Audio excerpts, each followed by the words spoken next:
Uh, Hi, hello everyone. So let's start this. Please first be welcome to our webinar about freelancing and company setup in Portugal. Thank you for your time and for your attendance. And also thank you to our partners of this event, which is Nomena, which is a is a app for freelancers and solopreneurs.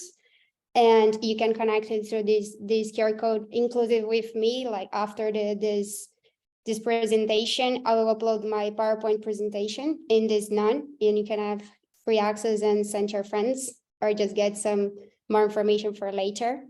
And also the base co-working, which is co-working in Lisbon and in United States as well, quite cool if you need some co-work spacing. Thank you all, thank our partners. And let's start it.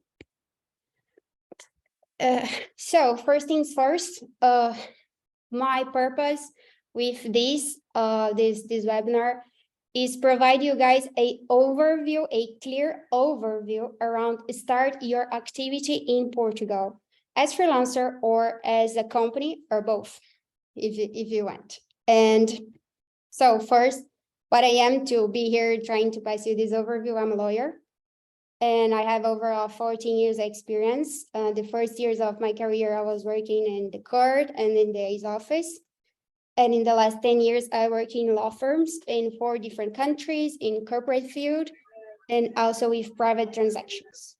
So I work, and now I'm more focused on corporate planning and tax planning, which, as you guys will see, they work very closely. And sometimes you decide if you are going to start your activity as freelancer or through a company from a tax assessment. So, and to pass you all this overview, I'll pass you through these 3 points of our agenda. That's what we're going to see today. So first, I will talk about basics, which are the essential things and registries you have to have in order to register yourself as freelancer in Portugal. Then I will talk about the freelancing activity, how you start it, and some basic duties. And then in the end, I will talk about some company setup. And I will bring to you guys the 2 most popular types of company we have in Portugal and the one that the most clients choose to incorporate. And in the end of the presentation, we will have a session for Q&A where, so you guys feel free to interrupt me during the presentation and make your questions. I'm included grateful for that. So this became more a dialogue and not a monologue. But if you like, it's more for quick questions. So if you guys have a very complex or more niche question, I'll ask you to keep it for the end. Okay, cool. So let's start. First point of our agenda is the basics, which are basics and essentials. Is this register you have to have when you are in Portugal and you want to start your freelancing activity. The biggest and the first of all is NIF. You guys probably heard about NIF a lot. It's the Portuguese fiscal number. You need a NIF to do anything in this country, even not being a resident. So all these 3 things I'm going to tell you now is for residents and non-residents. By the way, you can be a freelancer in Portugal without being residents here, okay? And you can also open a company without live here. You can also be a company's manager or director, also not being resident in Portugal. So this NIF, this Portuguese tax number, you have to request it with the tax authority. And you can do it in person or through a representative. So through a lawyer or solicitor or someone who can apply it on your behalf with a power of attorney. And there's one difference if you were that one difference regarding your residence. So if you want a NIF and you have residence in one of the European member states, you don't need a tax representative. If it's not mandatory. If you even being European, like it's not about nationality, it's about residence. You are resident in a third country, then you need a tax representative. It's mandatory you have a tax representative in order to request a NIF. And what is a tax representative? Well, it's basically this person who is a figure that intermediates the communication between you and the tax authority. So it's the person with resident in Portugal that will receive the communication letters.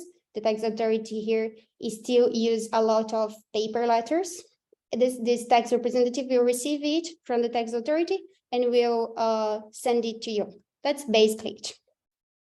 And here comes an important difference when I tell you about a tax representative for NIF purposes, because in the next point, we're going to see the tax representative for VAT purpose, which is for freelancer activity itself. So this one is just to receive communications, fine. Second thing you need to, if you want to register as freelancer, you need to get a social security number, which you apply before the Social Security Institute of Portugal. You can ask it in person or online, and you can also ask it directly or through a representative.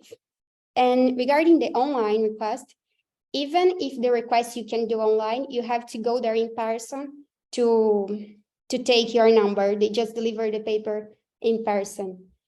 So sometimes you're in another country, so you can ask online, but you will just have the number if you go there in person. So you may need a representative to go there with a power of attorney to take the number for you on your behalf.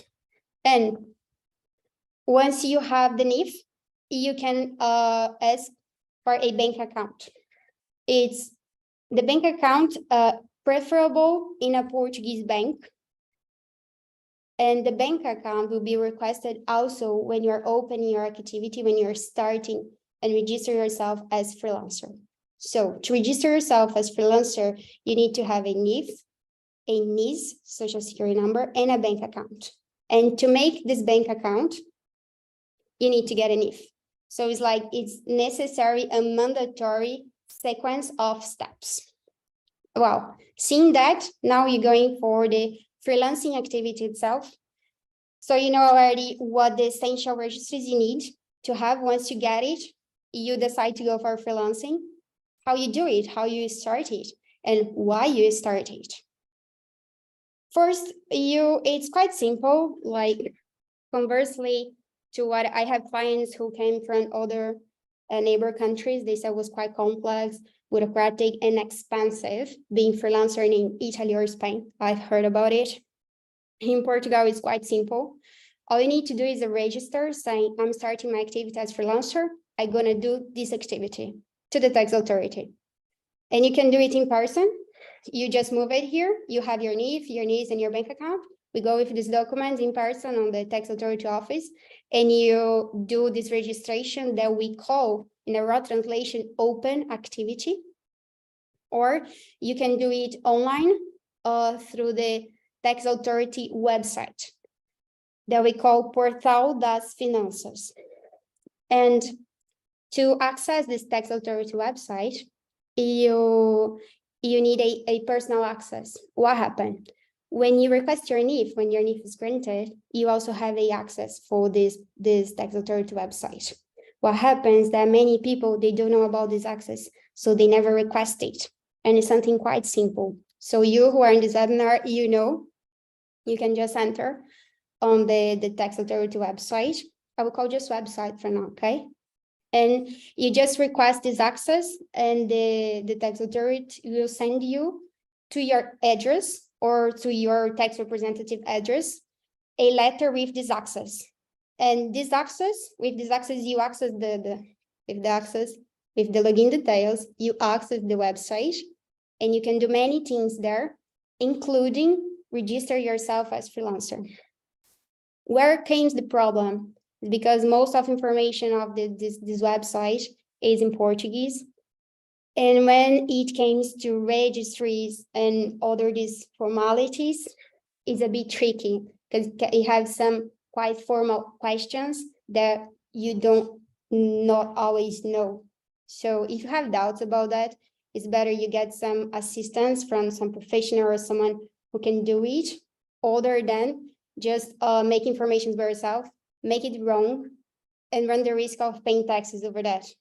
because in the end of the day, it's a tax duty. And it's your duty provide correct information to the tax authority, okay?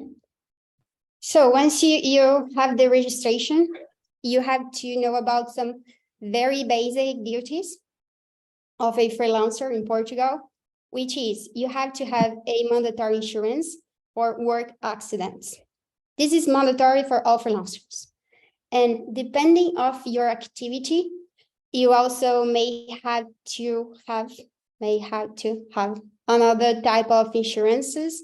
For example, the civil liability insurance. Me as a lawyer, for example, I have to have the civil liability insurance. It's mandatory. And some other activities are, most of them has just the basic work accident insurance. And which are the other duties, and these are tax duties of a freelancer. After you make the registration, you have to issue the invoices related to the services you're providing, and you have to pay attention on your VAT duties, because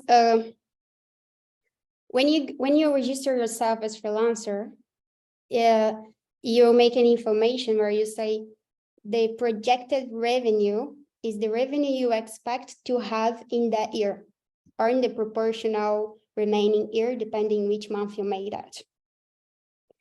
And if this revenue is under than 12,500 euros, you are tax VAT exempt. If it's over this threshold, you have to start to pay VAT. And then you question, okay, but it's just a projection. I could put it on 12,500, but then in the end I make more. Good, fortunately, you made more. That's a good news still. What you have to do is for the next year, up to you have a deadline, say mistake, up to February, you update your information before the tax authority. It's fine. And once you're not VAT exempt, you have to pay VAT. And the VAT is a tax that is paid by your final customer. And the VAT varies according who and where your customer is. So this has to be seen case by case according to your resume and according to your client resume. But an example is that when I say who and where your client is if your client is a company or an individual, and if your client is in Portugal, is in some other member state of European Union, or is a third country. And so the VAT will vary according to that. Another thing that varies on your invoice is the income tax that are withholding. This withholding tax will vary as well. So you have these basic tax duties of invoicing and VAT duties of invoicing, sorry, and pay attention on VAT duties. And on the invoice, you have the VAT and the income tax. Oh, that was bad. And the income tax. Taxes that you have to be careful and be very well informed when you are issuing your invoices. And for the end, about the freelancing activity is, so why you choose freelancing activities? Why you choose work as freelancer? Well, because in Portugal, it's easy registration, easy copy with, easy process, and it's also a tax benefit because the freelance in Portugal has... Sorry? Okay, let's move on. The tax benefits, the freelancing activities in Portugal has tax benefits for the first 2 years of activity. So from when you register yourself as freelancer, you have these benefits for the next 2 years. First benefit, you have Social Security tax exemption for the first year. So in the first year, I register myself today. I have 12 months without the Social Security duty to pay. After the 12 months, you have to start paying a mandatory tax. Second benefit is the income tax reduction in the first 2 years. which is the first year they give you a reduction of 50% on the calculation and the coefficient, it's basically the calculation basis. And second year is 25% reduction. And third, and this third benefit is not only 2 years, it's forever, but limited to 200,000 euros revenue yearly, which is the use of just 75% of your revenues to calculate your income tax. To give you, to make it simpler in numbers, because this percentage and all that stuff, tax is just complicated by itself. I'll take a very simple number of, if you make 100,000 Ks a year, and you have an income tax of 35%, let's assume, you pay 35% over 75,000 Ks because it's 75% of that. And why is that? That's because it's assumed that the freelancer, that 25% of the freelancer revenue is expended with expenses. It's expenses basically. So they take this off to the calculation of your income tax. And this is quite beneficial. So this was the freelancing activity. And for last, just a highlight that freelancing activity is just for services. If you are selling services, if you want to sell services then products, and sale of products or just products, you have to go through another regime, which is this ENI. ENI is kind of a company, but not exactly. It's some hybrid, some hybrid of figure. Why is hybrid? Because it doesn't have one of the main advantages of a company, which is limited liability. Or the opposite. The ENI is almost a freelancer, but for selling products. And you have some small difference, like you can choose another different accountant scheme or that stuff.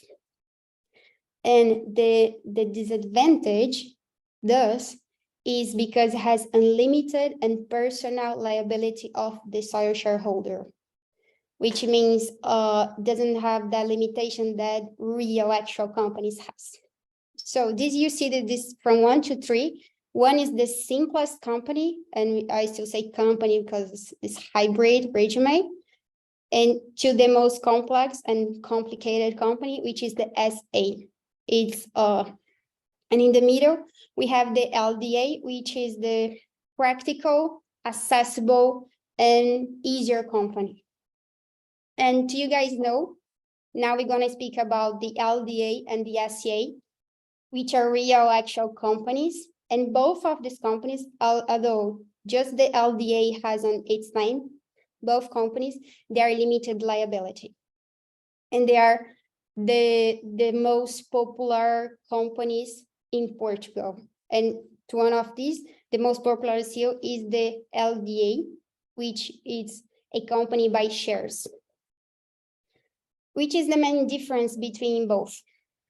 Well, first, how you can incorporate a company like this. So the LDA, there is no minimum share capital. The share capital minimum is the minimum of a share per partner, which is €1. So if you have a company to have at least two partners, you have €2. If it's 3 partners, €3. 4 partners, €4, and sequentially. And even saying that a company has to be formed for at least 2 partners, in Portugal, we have a variation of this LDA, which is the sole proprietorship company, which you can just be one sole partner on your LDA. And it's a LDA, it's a company just as the other, but it's allowed just be done by one partner. And the share capital of these both companies. Oh, sorry, let me go back a little bit to then explain how is the share capital of the SA, so you guys can see the difference in a comparison. The SA, you have a minimum share capital of €50,000. You cannot incorporate a SA company with less than €50,000. And you have to have at least 5 shareholders to incorporate the company. You have to be at least 5 partners. There is one exception to that when the shareholder can be a soil, but it's when the shareholder is not an individual, it's one legal entity. For example, it's another company, then is the exception. But the rule is 5 shareholders. And regarding the share capital of these both, you can pay the share capital with cash or with assets, but both you cannot pay share capital with just work, just services. They're not allowed, because I have some clients who came up and they ask, they say, no, we are making a company. My partner will put the money and I will put my work. You can't. You can do it in another type of agreement. You can put a price to your work and represent it in money or an asset, but you can put it in service. The service itself is not allowed to be considered part of share capital of these two companies. And how works the shares of these companies? The LDA has the shares we call quotas, and this quota has a minimal value, which is €1. That's why we say the share capital is at least €1, because it's the value of one quota. And conversely, on the SA, you have the shares, and the shares have a minimal value of 0.01 cent, which is very reduced. Because like you guys have an idea, the SA can be a public company, can be a public stock company, or can be even a anonymous company, a private one. And they have this different structure.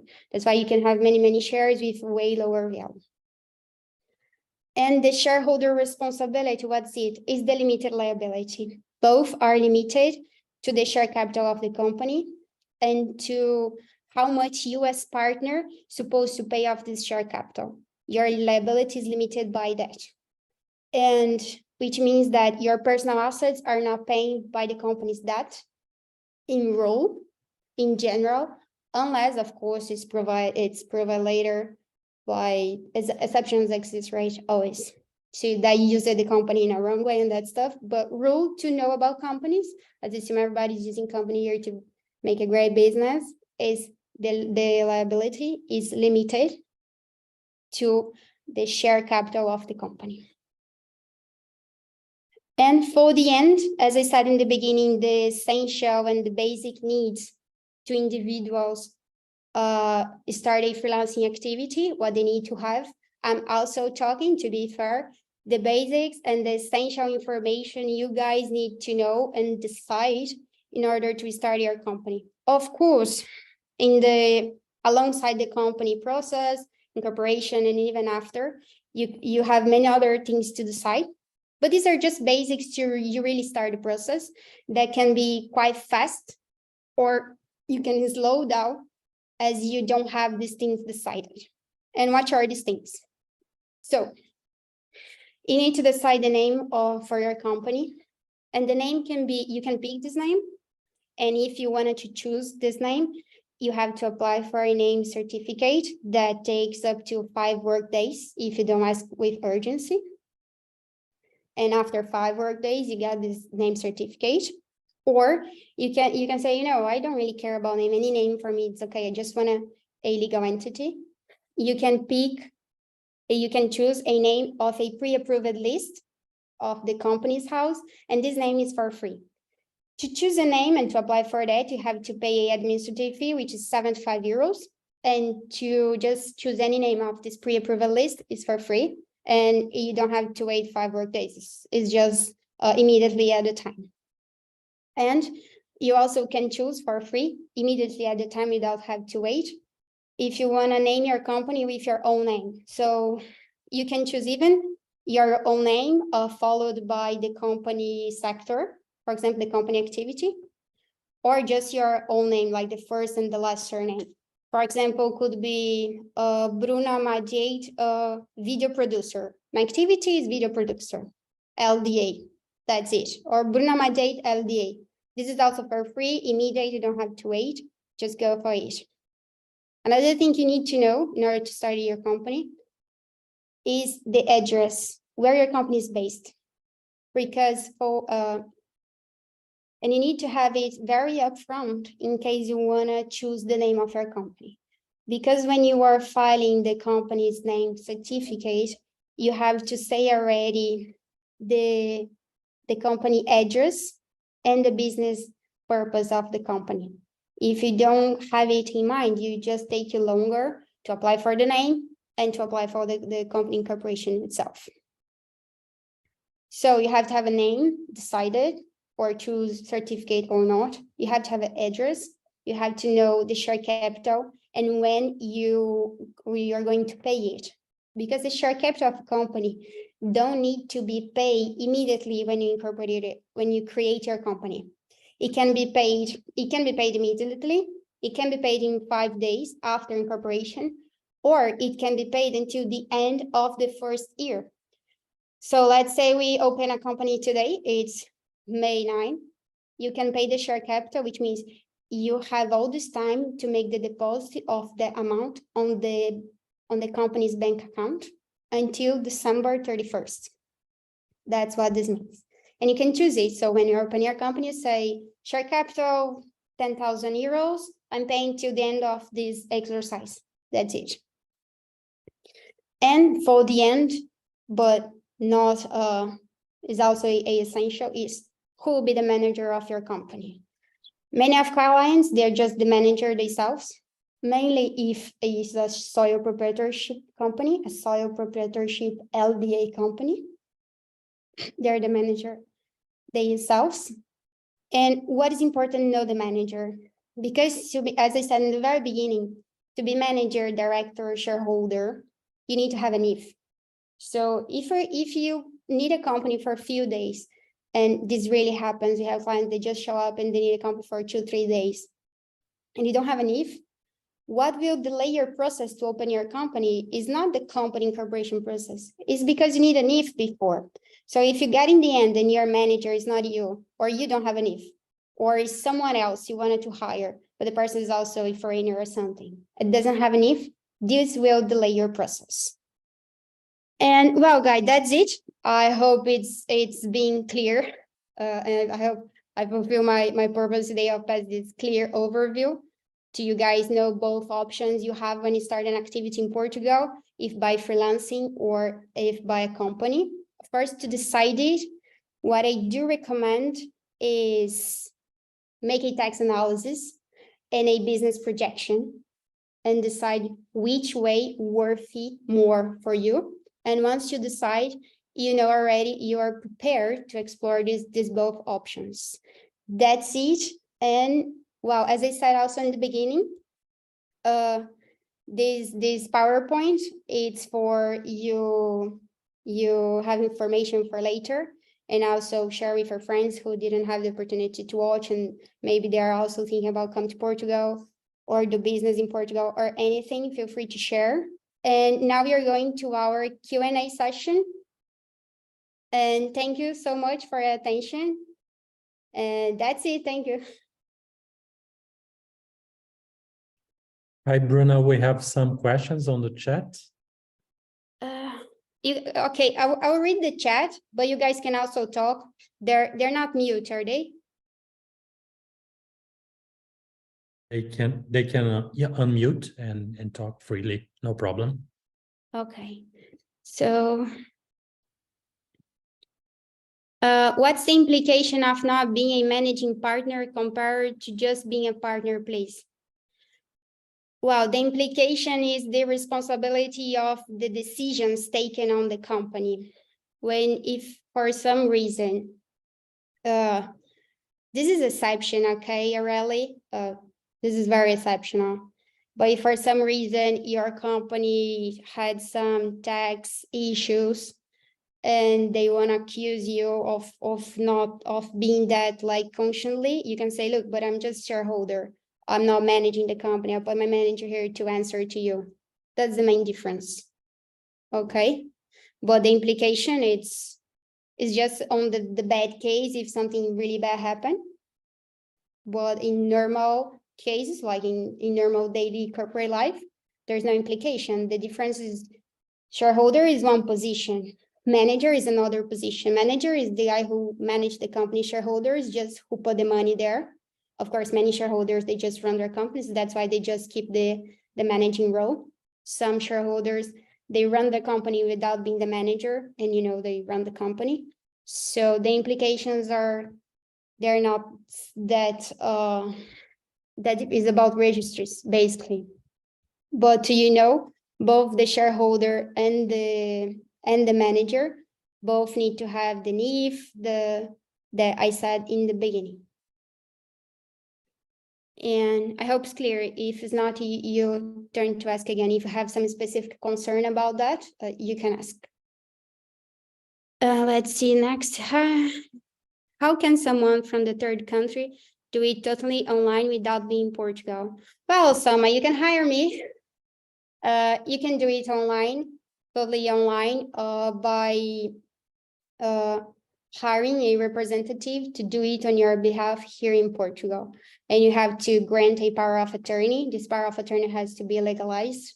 And what we used to do is, when I have a client that wants to do everything online, I just make a as complete as possible power of attorney that includes incorporate the company, make all the declarations to this incorporation, including if you want to be the manager, but you as manager, I accept on your behalf that you are a manager, because it's a role you need to accept, and opening the bank account and get the access to pass to you. So you can do it through a representative that can be a lawyer, a solicitor, or someone you trust. That's the way to do it completely online from another country. And this includes from the NIF till the bank account, like the very end. The NIF of the shareholder to the bank account of the company. So it included all the process. It can be done online through a representative. Okay, next one, Vanessa. What if I'm already an employee for my main job here in Portugal? Is there any pitfall that I would have to be careful if I'm already have an if? Vanessa, freelancing activity is cumulative with employment relationship activity. Okay, you can have both, of course, unless your employment contract doesn't have some exclusivity clause. The both they're cumulative. You can have both. Many people have freelancing activity as side or extra work. You can have both. What you have to check extra is your social security, because what happened? As you have an employment contract, you have a social security payments already, and the freelance will pay on the top of it under observed some limit. So if you're paying the top already, you probably may not pay something extra. If you're close, you're just paying, you just have to check the social security payments after the first year, of course, as exemption that you cite as tax benefit, but you definitely can explore both activities. And of course, to explore both activities, you just go through all the process. They talk about the freelancing registration before the tax authority. And next one. So you are open to being hired to help with. Yes, Vanessa, I'm opening to be hired. That's my work, indeed. Guys, here on the PowerPoint, you can take my contacts. And if you have more doubts or you want to know more about my services, just feel free to reach out, send an email, or just a call. It's practical, it's simple. I can tell you how can work and how I can help you guys. Okay, feel free.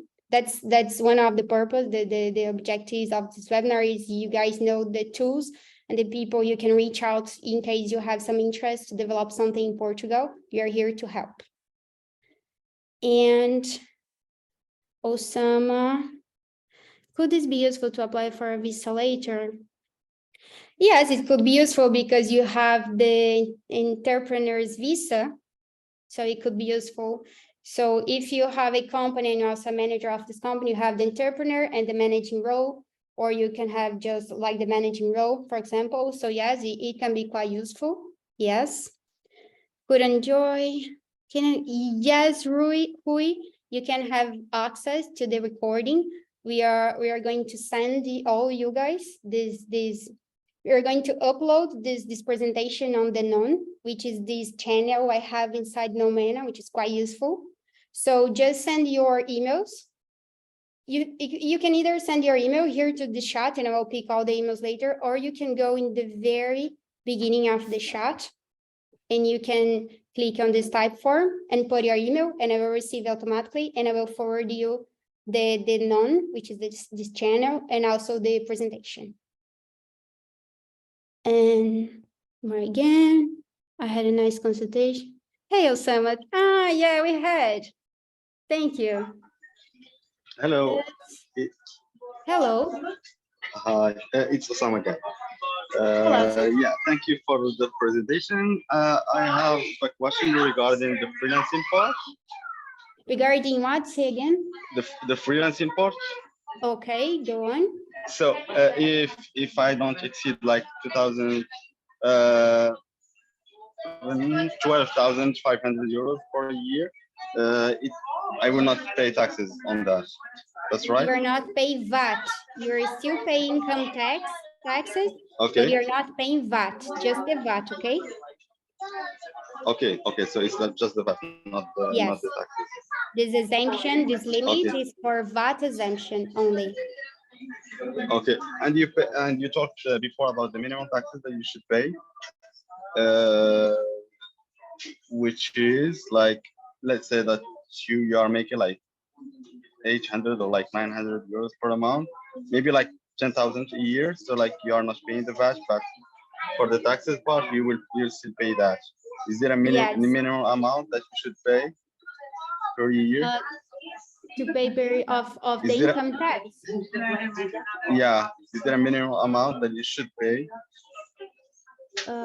Of income tax? No, Let's the say income like, tax will vary according to the revenue you effectively make. So you have like okay, ranges of taxes. Like you can pay from, if it's just 10K, you can pay about 4% or something. And the income tax will vary according to the income you effectively make on that year. okay, thank you. Sure. Let's go. Does unipessoal fit in any of the types? Yes, unipessoal fits on the LDA. So the LDA is a limited liability company by shares that can be made for one single shareholder. And when you have one single sole shareholder, it's called unipessoal. So yes, it's the unipessoal LDA. And what is the Portuguese term for freelancer?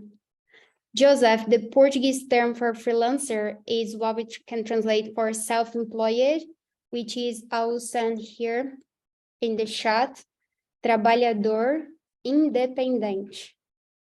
It's how they call it in Portugal. And okay, please send to them. Vanessa, we are sending the email for you. And Esteban here is sending the link again for you guys. Type and put your email there to receive the presentation as well. The VAT exemption, does it apply to companies? The VAT exemption of, apply to companies. I don't think so. That's because I never saw a company making less this threshold. Because look, if you have a company that is not generating revenue of at least 12,000 a year, it's better you consider if worth keep the company open, or if worth just exercise, perform your activity, do your thing through another regime, which could be the freelancing or the ENI, okay? For freelancers, for sure, for company, I have to check. Aureli, you can text me and I will check it and let you know. Okay, that's it, guys. You want a few minutes to make more questions? Depending on the region, can we get different taxes? Yes, Rui, you can have different taxes depending on the region you base your company and yourself as freelancer as well. Like Madeira, Açores, they have different and benefit taxation for individuals and for companies. And also in the continent of Portugal that we call continent, You can also have benefits for companies if they are based in the very regional countryside cities. Yes, you may have it. This is the type of thing we make analysis on specific consultations. When we make tax consultations for or to open the company or for tax optimization, we check this kind of stuff. This works for companies and for individuals. So if you guys want to go deep on explore your options for as freelancer and for and as a company, feel free to reach me out. We can check it. But yes, you know, the tax varies according to the place you are, mainly about being the continent. In the countryside, you have benefits. Madeira and the islands, Madeira, Açores, for example, it does. And it does vary the income tax and the VAT as well. The VAT in Portugal is like 23%, but in the island is reduced to 15%, I guess, or is reduced. It's benefited. Well, that's it. Great, thank you. Let's wait a little bit more. Is everybody okay? Sorry. Okay, correction.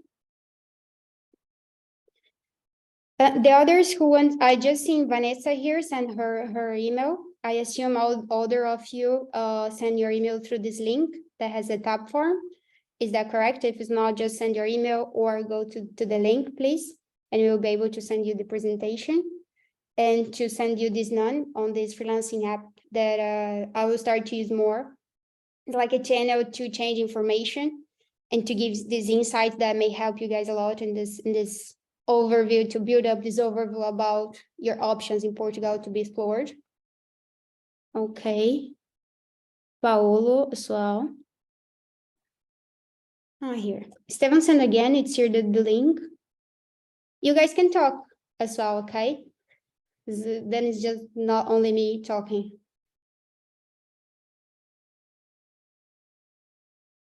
I think is it. Hello, Grace.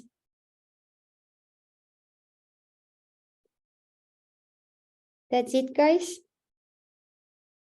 Okay, good. That was a good session. I would like to say thank you for your time. Thank you for your attention. Thank you for your questions as well. This webinar was built with the purpose again to build up to help you guys to build up this overview about how to start your activity in Portugal. If you want to go deeper and explore, now you are equipped to explore your other options.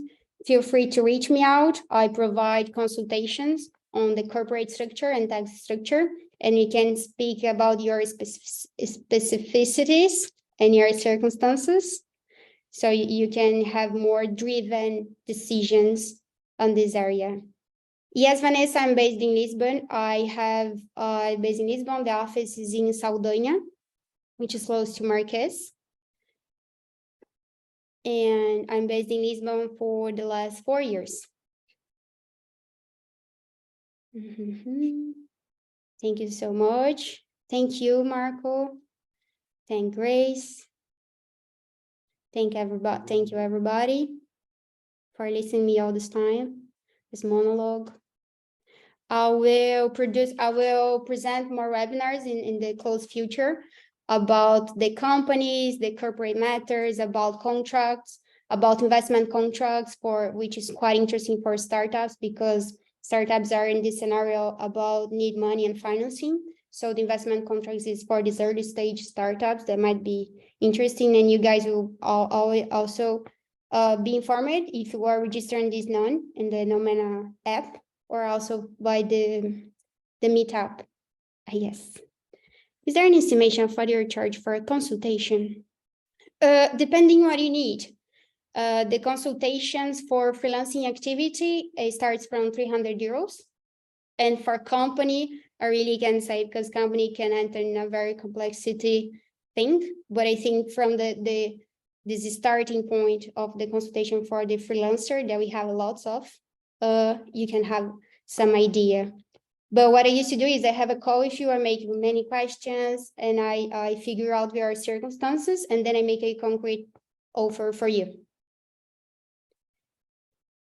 And the consultation for freelancers it's quite interesting. I have few clients who they were ready to open a company, and when we make a consultation, they realized that wouldn't be a good idea at all. The freelancing activity was the first step to take to start the activity here.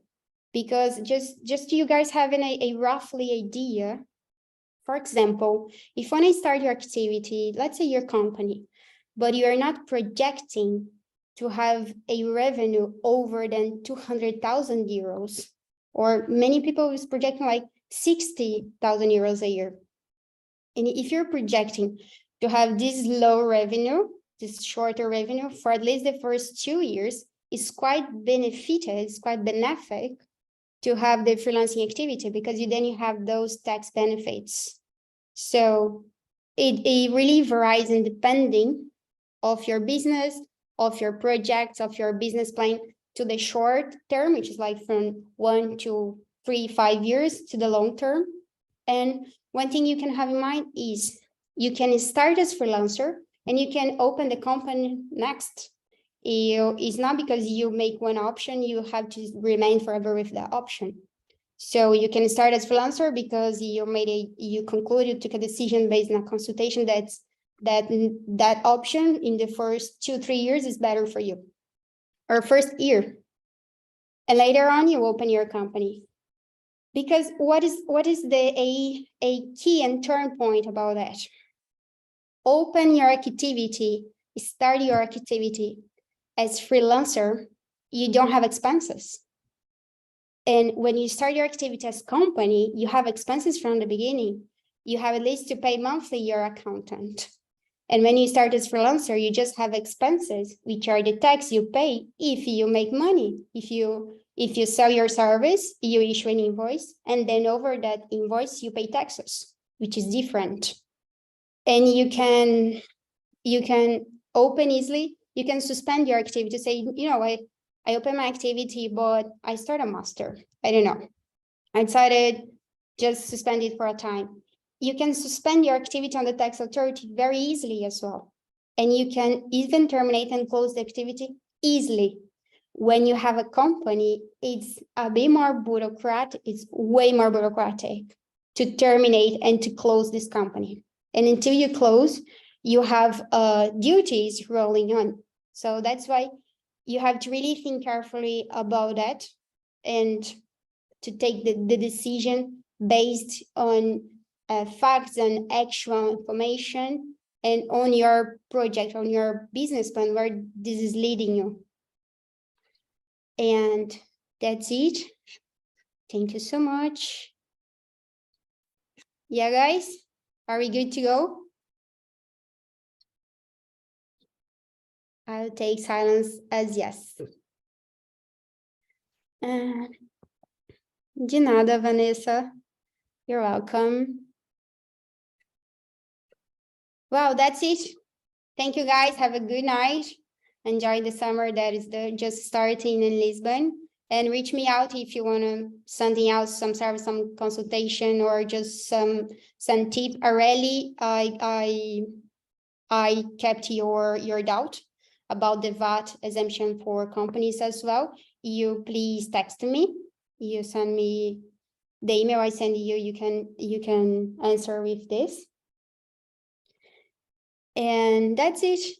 Thank you so much. Bye. Thank you. Nice evening. Nice evening.